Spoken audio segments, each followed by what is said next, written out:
सास, माँ, बहू और बेटी। नहीं नहीं, ये कहानी इन सारे के सारे रिश्तों की नहीं, बल्कि 2 रिश्तों में ही सभी रिश्तों के होने की है। अरे बहू, मेरे और तेरे ससुर जी की रोटी मत बनाना, मैं बना लूंगी, दिन तक ठंडी हो जाती है। बहू जो कि एक वर्किंग लेडी थी। नहीं नहीं माँ जी, मैं अच्छे से कपड़े में लपेट देती हूँ ना, आप क्यों मेहनत करेंगी, माइक्रोवेव में गर्म कर लेना। अरे नहीं बहू, मेहनत मत कर, वैसे भी ऑफिस में कम मेहनत होती है क्या, जा रहने दे। लेकिन बहू मानती नहीं, वो सास ससुर की रोटी बना कर ही जाती है।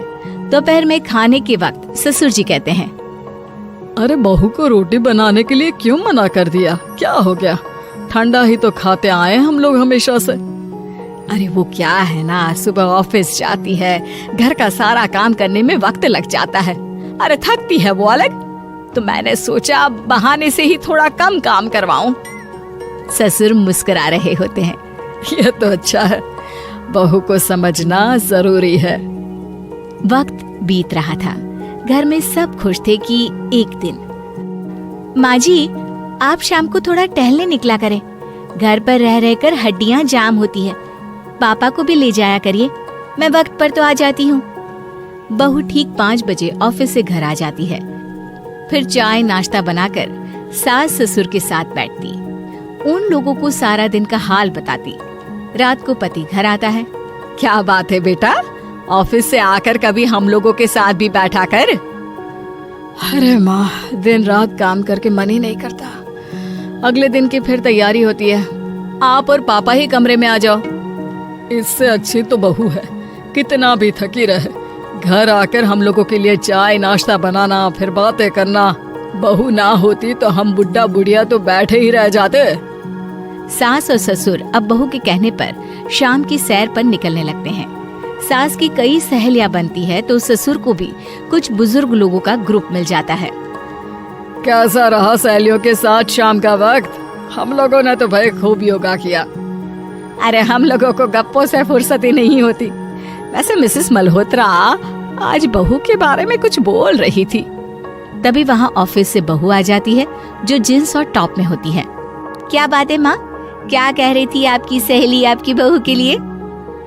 सास इस बार बहू को कुछ अलग तरीके से देखती है और उल्टा सवाल ही दाग देती है। क्या कह रही थी वो हटा, ये बता, तेरे ऑफिस में तो मर्द भी काम करते होंगे ना? बहू जो अब तक मजाक कर रही थी वो सीरियस हो जाती है।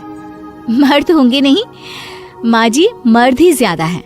हम 5 ही लड़कियां हैं ऑफिस में। अरे तो अच्छा लगता है क्या ऐसे कपड़े पहनती हो?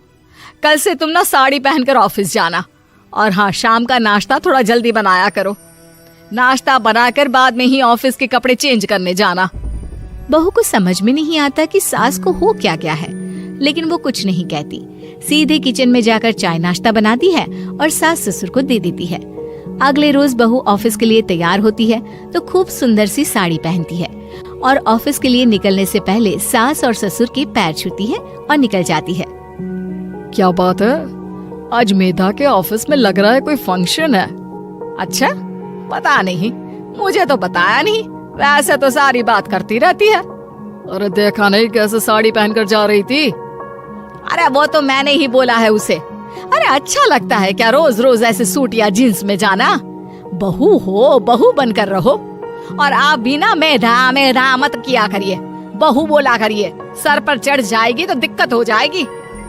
सास अब बहू को बहू जैसा रखने लगती है, हर बात पर रोका टोकी, हर बात पर ताने। क्या बात है, आजकल लेट आ रही हो ऑफिस से?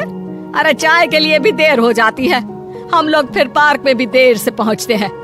सभी की बहुएं वक्त से चाय नाश्ता करा देती है अपने सास ससुर को, बस एक तू ही है जो उस वक्त ऑफिस से निकलती है।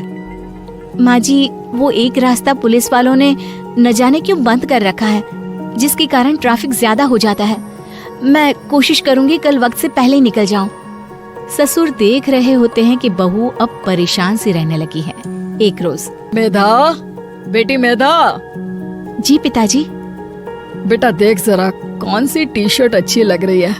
वो क्या है ना, शाम को सब बदल बदल कर टी शर्ट पहनते हैं, मैं भी सोच रहा हूँ कि आज कुछ अच्छा सा पहन कर जाऊं। हाँ पिताजी, ये सही है। ये लाल वाली ना बहुत जचेगी आप पर। मेरे पापा पर भी डार्क रंग बहुत जचता है। क्या चल रहा है? अरे ससुर के सामने घूंघट तो छोड़ो, ऊपर से रंग बताया जा रहा है टी शर्ट का। अरे बहू, कोई संस्कार दिए नहीं है क्या तेरी माँ ने? बहू इस बार बहुत निराश हो जाती है। वो वहाँ से तुरंत अपने कमरे में चली जाती है।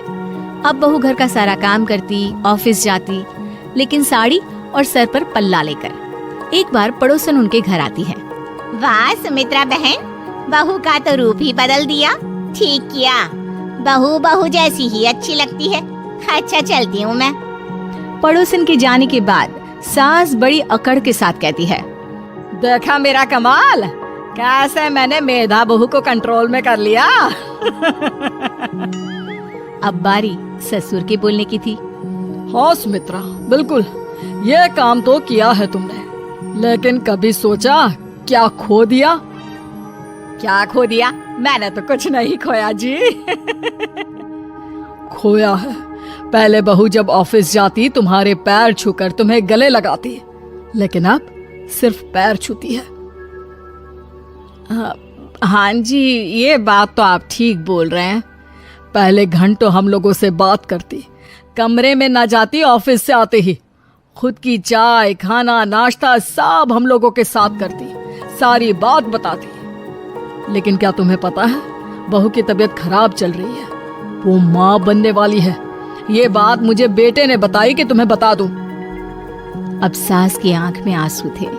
वो समझ गई थी कि लोगों के कहने में आकर उसने क्या खो दिया। शाम को बहू घर आती है तो माँ किचन में पकोड़े तल रही होती है। अरे माँ जी, आप रहने दीजिए ना, मैं आ तो रही थी। अरे नहीं, जा तू चेंज कर ले, मैं नाश्ता और चाय टेबल पर ही लगा रही हूँ मेधा। सास के मुंह से अपना नाम सुनकर बहू को बहुत अच्छा लगता है। माँ जी, कोई गलती हो गई है क्या?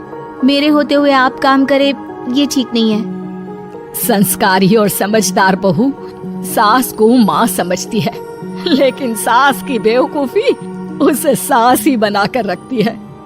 बहू, मुझे भी थोड़े संस्कार और समझदार बनने का मौका दे, जिससे मैं भी बहू नहीं बेटी को देखूं तुझ में। और हाँ, मेरा होने वाला पोता क्या कहेगा कि दादी ने तो मेरी माँ को बहुत परेशान किया। बहू सास को गले लगा लेती है। नहीं माँ जी, वो कहेगा कि माँ को तो दादी ने बेटी बनाकर रखा है।